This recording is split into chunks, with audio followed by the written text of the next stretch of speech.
श्री राधे महाराज जी पिछले साल अक्टूबर में एकांतिक में आपके समक्ष बैठने का मौका मिला था। महाराज जी मैंने खुद को सुधारा है और बाद में अपनी जिम के कई बच्चों को अंडा व नॉन वेज छुड़वा चुका हूँ। महाराज जी मैं अपने आप को पहले से ज्यादा मानसिक व शारीरिक सुदृढ़ महसूस कर रहा हूँ। लेकिन महाराज जी बहुत सारे जने जो कि पैसा बनाने के लिए गलत चीजें बेचते हैं मुझे दुश्मन की तरह। महाराज जी जिम बनाने के लिए कुछ ऐसे हाँ, अब देखो एक बात समझो, सतमार्ग में चलने वालों के प्रति असत मार्ग का स्वाभाविक द्वेष भाव होता है।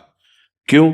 क्योंकि सतमार्ग का असत मार्ग वाले स्वाभाविक द्वेष पूर्वक निंदा करना, अपमान करना, अवहेलना करना। तो जैसे आप अपने जिम के साथियों को सच्चे मार्ग में चलाएंगे तो आपके जिम की निंदा करेंगे, आपकी निंदा करेंगे, आप में कमियां प्रस्तुत करेंगे, आपको गिराने की चेष्टा करेंगे।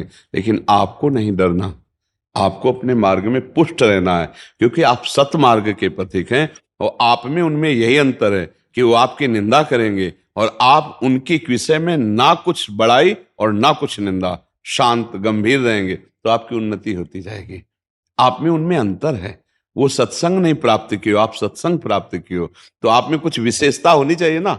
यही विशेषता, आप उनकी बातों को सहन करें, ना निंदा करें और ना विरोध करें। निंदा करेंगे तो भी ठीक नहीं रहेगा कि खुद तो गंदे आचरण करता है, ऐसा ऐसा हमारी निंदा करता है, ऐसा, तो वो आपको विक्षेप पहुंच जाएगा, आपकी हानि। आप मुस्कुरा के शांत अपने जनों को जरूर सपोर्ट कीजिए कि आप खुद समझते हैं कि अच्छा क्या है और बुरा क्या है। यदि आपको ऐसा लगता है कि मैं आपको बुरा सिखा रहा हूं तो आपको जहां अच्छा लगे, आपकी जहां उन्नति हो, आप जा सकते हैं। अगर आपको ऐसा लगता है कि हम असत मार्ग से हटाकर सतमार्ग में चला रहे हैं तो फिर आप किसी की बात सुनो मती। तो देखो, ये सत्य का विरोध करने वाले तो मिलेंगे। अगर आप सोचो कि अच्छे मार्ग का विरोध नहीं होगा, सब अच्छा मार्ग स्वीकार कर लेंगे तो सुधर न जाए सब, नहीं, अच्छे मार्ग का विरोध करना ये माया का स्वरूप है।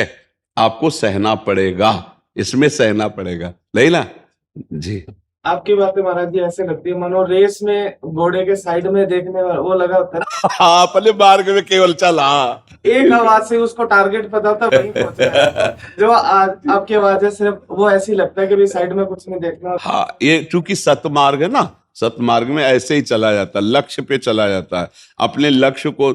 और बच्चा देखो, कुछ दिन का जीवन है, चाहे पाप कमाई कर लो और चाहे पुण्य कमाई कर लो, कमाई दोनों कर रहे हैं।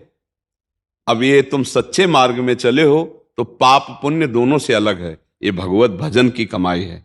तो अब अपनी कमाई को लुटाना मत, बेचना मत। ये लूटने वाले तो लोग मिलते रहेंगे, आपको गुस्सा दिलाएंगे कि आप गाली दीजिए, आप निंदा कीजिए। ये नहीं, आपको पता है हमारे पास माल है और ये आपको इतना धनी बना देगा, आंतरिक आनंद का धनी।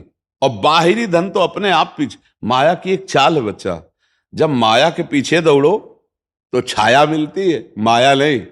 और जब मुड़ जाओ माया से और वो जब तुम्हारे पीछे दौड़ेगी तो माया मिलेगी, छाया नहीं, पक्का समझो। क्यों? माया भगवान की दासी है और जब भगवान की तरफ चलोगे तो हर सुख सुविधाएं आपको प्राप्त हो जाएंगी। भगवान के चरणों में क्या कमी है? लेकिन लोग भगवान के चरणों का प्रयोग माया के लिए करते हैं, इसीलिए वो माया हाथ नहीं लगती और ना मिले गोपाल, ना माया मिली। और अगर गोपाल को पकड़ लो, माधव को पकड़ लो तो माया चेरी हो जाएगी पक्का। माया को सब कोई भजे, माधव भजे न कोई, जो माधव को भजे तो माया चेरी होए, पक्की बात समझो। तो आप सतमार्ग में चल रहे हो, इसलिए धैर्य पूर्वक चलो और आप उदाहरण बने, आप उदाहरण बने। यार कितना इसकी निंदा की, कितना ये आदमी है क्या चीज, मुस्कुराहट इसकी चेहरे की गायब ही नहीं होती। वो इस बात में परेशान हो जाए कि इसकी अब मुस्कुराहट कैसे गायब करे। आप हर स्थिति में मुस्कुराते रहो तो गोविंद आपके सारथी बन जाएंगे, श्री कृष्ण। फिर आपकी मुस्कुराहट कभी नहीं मिट पाएगी, क्योंकि आपने क्षमा बल से सबको क्षमा कर दिया तो आपके सारे अपराध क्षमा हो जाएंगे और आप उन्नति को प्राप्त हो जाएंगे। वो पाप बल से युक्त होकर वो पतित हो जाएंगे। 4 दिन भले उन्नति दिखाई दे बच्चा पापी की, बस ऐसा समझो कि फांसी देने वाले की आखिरी इच्छा पूरी की जा रही है। पाप करता हुआ आदमी यदि बढ़ता नजर आवे तो समझ लेना कि फांसी देने वाले की जैसे आखिरी इच्छा ले पूछी जाती, अभी आखिरी इच्छा है इसकी पूर्ति हो रही। जहां ये पूर्ण हुआ और पूर्व पाप वर्तमान का पाप लगा तो नष्ट कर देगा इसको, ये फ्यूज हो जाएगा। इसलिए धैर्य पूर्वक चलो, किसी का बुरा मत मनाओ, जो तुम्हारा बुरा करे उसको सह जाओ, भगवान देखता है, वो निपटा देगा, वो बहुत बड़े हाथ वाला है। हाँ। विनीत शुक्ला जी, काशी बनारस। राधे राधे गुरुदेव। नमः पार्वती पते, हर हर महादेव। महाराज जी, आपके चरणों में कोटि कोटि प्रणाम। महाराज जी, मैं पिछले 2 वर्षों से नित्य आपका सत्संग और एकांतिक वार्तालाप सुन रहा हूँ, जिससे नाम की महिमा का पता चला, और गुरुदेव आपकी कृपा से ही नाम जप नित्य और निरंतर करने का प्रयास भी कर रहा हूँ। हे गुरुदेव, महाराज जी, आपने जीवन में अनेक प्रश्न थे, वो उनका आपके सत्संग और एकांतिक वार्तालाप में समाधान मिलता रहता है। महाराज जी, भजन से जो हमें प्राप्त हो रहा है, जैसे कि चाह मिटी चिंता मिटी मनवा बेपरवाह। महाराज जी, भजन निरंतर करने का प्रयास करने के उपरांत भी कई बार ऐसा लगता है कि भजन उतना नहीं हो पा रहा जितना हमें करना चाहिए। ऐसा ऐसी जीवन स्थिति भर में- लगना चाहिए, ऐसा जीवन भर लगना चाहिए। जिस दिन ऐसा आ गया कि जितना भजन करना चाहिए मैं कर लेता हूँ, उसी दिन पतित हो जाओगे। अहंकार, अहंकार ही अनुभव करता है कि मैं भजनानंदी हूँ। अपने को हर दिन यही जलन बनी रहनी चाहिए कि जो संतों ने भजन किया वो मेरे में नहीं है, जो भाव महापुरुषों में वो मेरे में नहीं, तो पूर्णता की तरफ बढ़ते चले जाओगे। और ये स्वीकृति जहां हुई कि मैं बहुत अच्छा हूं, इनसे तो अच्छा ही हूं, जहां दूसरों से अपनी तुलना शुरू हो गई तो अहंकार बढ़ना शुरू हो जाता है। जहां अपने में भजनानंदी का भाव अहंकार का आया, तहां दूसरों की निंदा शुरू हो जाती है, वहीं से साधक का पतन होना शुरू हो जाता है। ये तो बड़ी कृपा है जो आपके अंदर ये है कि एक जलन बनी रहती है कि मुझे वो भजन करना भी नहीं आया जो आना चाहिए, और ये जीवन भर बना रहना चाहिए। मन बेकल भी हो जाता है महाराज जी कई बार। हाँ, उसी विकलता से भजन होता है। बहुत सुंदर है, और इसको छुपा के रखो। अंतर दाव लगी रहे, धुआं न प्रगटे कोय, कह जाने दिल आपनो या जा सिर बीती हो। इस भजन की अग्नि को छुपाना चाहिए, तभी अंदर अंदर समस्त वासनाओं को भस्म करके ये भगवत प्रीति प्रकट करती है, जिससे रुदन प्रारंभ हो जाता है, सहा नहीं जाता, रोना प्रारंभ हो जाता है भक्ति मार्ग में। और ज्ञान मार्ग में परम जिज्ञासा प्रकट होती है, और वो तीनों शरीरों का राग त्यागता चला जाता है, स्थूल सूक्ष्म कारण, और अपने स्वरूप में स्थित हो जाता है, जीवन मुक्त हो जाता है। ये आग जरूरी है, इस आग के बिना न ज्ञान होगा और न प्रेम होगा। ये आग जरूरी है, और भजन से यही आग सब पापों को, पाप प्रवृत्ति को भस्म करके यही विरह बन जाती है, यही प्रेम बन जाती है।